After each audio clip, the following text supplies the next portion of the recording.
महिला खुशी खुशी अपने बालों को संवार रही है। एक ने गलती से अपना माथा जला लिया। अचानक किनारे रखा चायदानी हिलने लगा। महिला हैरान, उसने देखने के लिए चायदानी को ध्यान से खोला। बाप रे बाप, बिना किसी स्पष्ट कारण के वहाँ अतिरिक्त $200 है। शियाओमी ने अपने हाथ में कलिंग आयरन पर नजर डाली। कुछ सोचने लगता है, इसलिए उसने अस्थायी रूप से कलिंग आयरन को अपने माथे पर बढ़ाया। इस बार चायदानी में $700 अतिरिक्त थे। ये पता चला है कि जब तक आपको चोट लगती है, चायदानी पैसे उगल देगी। अचानक हुए बदलाव ने जियोमेई को खुश कर दिया। उसने तुरंत मेज के पैर पर लात मारी। गंभीर दर्द ने शाओमी को रुला दिया। आशा के अनुसार चायदानी अधिक पैसा उगलती है और फिर उसने कोठरी से मुक्का मारा। इस समय खराब प्रदर्शन के कारण पति शाओशुई को बॉस ने निकाल दिया। वो मायूस होकर घर चला गया। दरवाजा खोलो, लेकिन घर को अस्त व्यस्त पाया। वो अपनी पत्नी को खोजने के लिए दौड़ पड़ा। तभी उसकी पत्नी बिस्तर पर चोटों के निशान से लिपटी हुई मिली। उसने चिंता से अपनी पत्नी से पूछा कि क्या हुआ। मेई ने कुछ नहीं कहा। मैंने अपने पति का हाथ पकड़ा और लिविंग रूम में आ गई। फिर उसने शाओशुई के चेहरे पर थप्पड़ मारा। बैंक नोटों को चायदानी से बाहर निकालें। जियो शुआई दंग रह गई। मेई ने उसे बताया, इस चायदानी में जादुई शक्तियां हैं, दर्द को नकदी में बदलने में सक्षम। जियाओ शुई को विश्वास नहीं हो रहा है। हतपूर्वक ये सोचकर कि शाओमी ने समय से पहले पैसे डाल दिए हैं। इस स्थिति को देखकर शाओमी ने कोई बहाना नहीं बनाया, बस जियाओ शुआई को विटल्स में किक मारी। मुझे पता चला कि इस बार पैसा इतना अधिक था कि वो उगल गया। शाओशुई जो शांत हो गया था वो थोड़ा असहज था। पत्नी को सलाह दे कि वो खुद को चोट न पहुंचाए, लेकिन शियाओमी ने सोचा कि यह परमेश्वर की ओर से एक उपहार है। पति अब उसके काम में बाधा नहीं डालता क्योंकि उसकी अभी अभी नौकरी छूटी है। बस 1 लाख बनाने के लिए चायदानी का उपयोग करने और फिर बंद करने पर सहमत हुए। शियाओमी सहमत हो गया, इसलिए दोनों ने धन की राह शुरू की। लेकिन वह क्या नहीं जानता है, अब कोई उन्हें देख रहा है। यह एक जादू चायदानी है। जब तक धारक को चोट लगती है, वो पागलों की तरह पैसे उगलता रहेगा। इस चायदानी पर भरोसा करके दंपति जल्दी ही अमीर बन गए।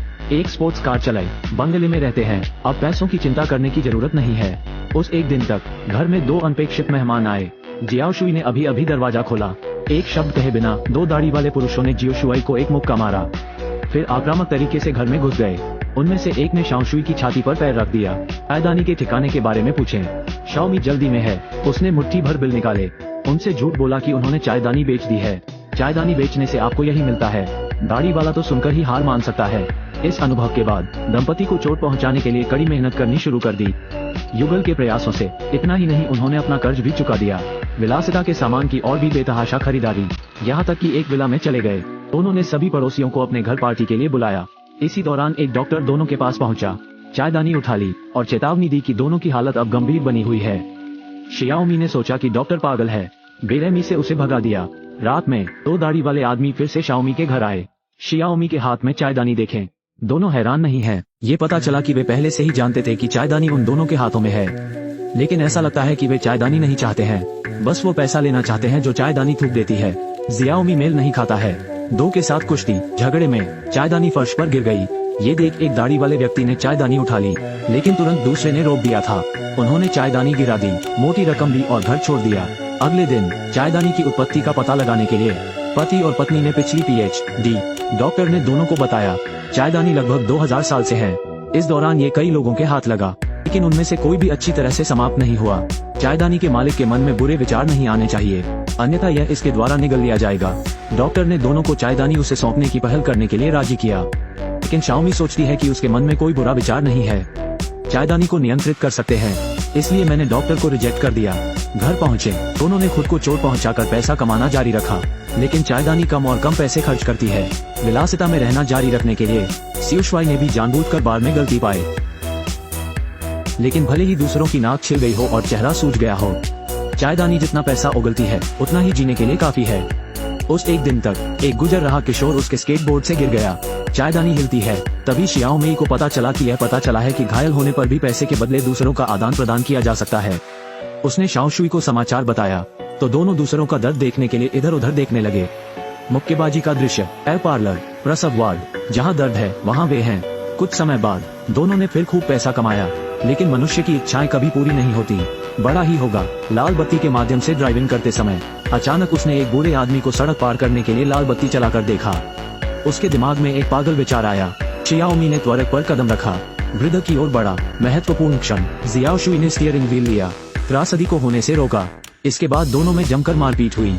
दोनों भावुक हैं। शाओशुई ने उसे फिर से चायदानी का उपयोग नहीं करने के लिए कहा। शियाओमी ने कहा कि आप पैसे के बिना कुछ भी नहीं हैं। इस वाक्य ने आदमी के दिल को गहरी चोट पहुंचाई। शियाओमी भी गुस्से में दरवाजे से बाहर निकल गई। अनुसरण किया जा सकता है। चायदानी से बहुत सारा पैसा थूक गया। लगता है शाओमी को फिर से कुछ समझ आ गया है। फिर उसने बहुत सी हानिकारक बातें की। आशा के अनुसार उदासी एक चायदानी से पैसे थूक सकती है। घर जाओ, दोनों एक कबूलनामे के लिए तैयार हैं। क्या आप पैसे के लिए अपनी चोट का आदान प्रदान करने को तैयार होंगे? ये जादुई चायदानी तब तक नुकसान उठाती है जब तक धारक नुकसान उठाता है।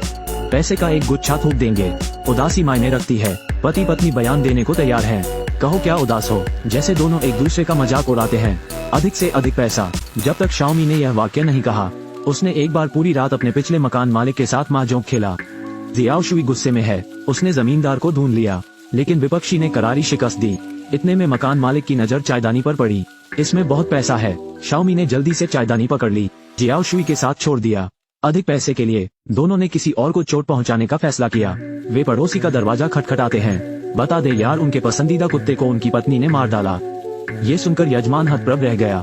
ये बात है, दोनों के पैसे ने पूरी तिजोरी भर दी। लेकिन जल्द ही चायदानी फिर से कम पैसे उगलती है। मैं एक पागल विचार के साथ आया था। उसने कहा कि बाहर बहुत मैल है, कैसे हम एक को मार दें। अपना केवल पैसा कमा सकते हैं, बल्कि आप समाज में भी योगदान दे सकते हैं। पैसे का लालच। दोनों ने उस व्यक्ति को दफनाने के लिए एक गड्ढा खोदना शुरू किया, लेकिन आधा खोदा। तभी शाओ शुई को एहसास हुआ कि वह इस स्तर तक गिर गया है। उसने अपनी पत्नी को समय पर रुकने के लिए मना लिया। शाओमी बिल्कुल नहीं सुन सकता, तो जियाओ शुई ने डॉक्टर, मैं चाहता हूँ कि दूसरा पक्ष चायदानी को दूर ले जाए। डॉक्टर मानते हैं कि बहुत देर हो चुकी है। केवल अगर मालिक स्वेच्छा से चायदानी को सरेंडर करता है के प्रभाव को पूरी तरह से समाप्त करने के लिए शाओमी को चायदानी सौंपने के लिए। रात में जियाओ शुई एक चायदानी पकड़े हुए खिड़की पर बैठी है। शाओमी को अपने और चायदानी के बीच चयन करने दे।